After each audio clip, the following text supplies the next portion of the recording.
ఎక్కడన్నా మీ హెరిటేజ్ ఫ్యాక్టరీని అక్కడ అలా ఎక్కడన్నా మారుమూల ప్రాంతాల్లో కట్టారా? ఎక్కడన్నా హైవేల మీద ఎందుకు కట్టారు? హైవే పక్కనే మీ హెరిటేజ్లన్నీ కూడా ఎందుకు కట్టారు? మారుమూల పల్లెటూళ్ళలో ఎందుకు కట్టలేదు? అంటే మీ సొమ్ము, మీ భార్య గారు, కొడల గారు సంపాదించిన సొమ్ము అయితేనేమో మీకు విపరీతమైన భ్రాంతి, అది విపరీతమైన విలువైంది. ప్రజల ఆస్తి మాత్రం ఇలా చేస్తారా? ఏమయ్యా, ఇంత జనం సొమ్ము తగలేసే బదులు హైవే పక్కన అంటే విజయవాడ గుంటూరు మధ్యలోనో, బెజవాడ బందరు మధ్యలోనే, లేదా బెజవాడ ఏలూరు మధ్యలోనో ఎక్కడో అక్కడ కట్టొచ్చు కదా.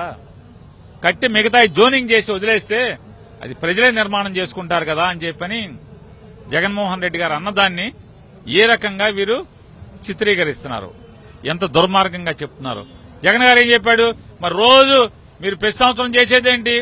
వర్షాలు తగ్గంగానే తుమ్మ చెట్లు కొడతాం, నీళ్లు తోడతాం, తుమ్మ చెట్లు కొడతాం, నీళ్లు తోడతాం.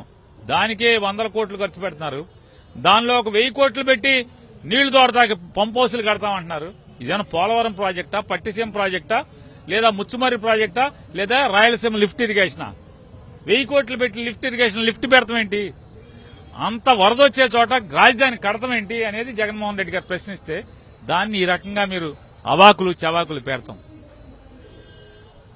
మీ ఓడైతే మాట్లాడరా?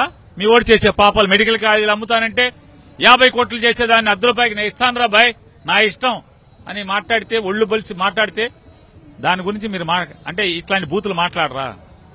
నీచంగా కామెంట్ చేయరా? జగన్మోహన్ రెడ్డి గారు కాబట్టి, విజయం కంద కాబట్టి మీ ఇష్టం వచ్చినట్టు మాట్లాడతారు. అదే మీ ఓల్డ్ కంటే చంద్రబాబు నాయుడు గారు బంగారంలాగా చూసుకుంటారు, బంగారంలాగా మారుతారు, పంపు కొడతారు, జాకీలు పెట్టి లేపుతారు, ఈరుడు సూర్యుడు అని చెప్తారు.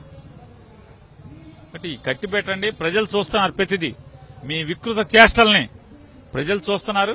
ఖచ్చితంగా మీకంటూ పాలకులకు గాని మీకు గాని ఖచ్చితంగా వాత పెట్టే రోజు తొందరలో ఉందని కూడా గుర్తుపెట్టుకోండి.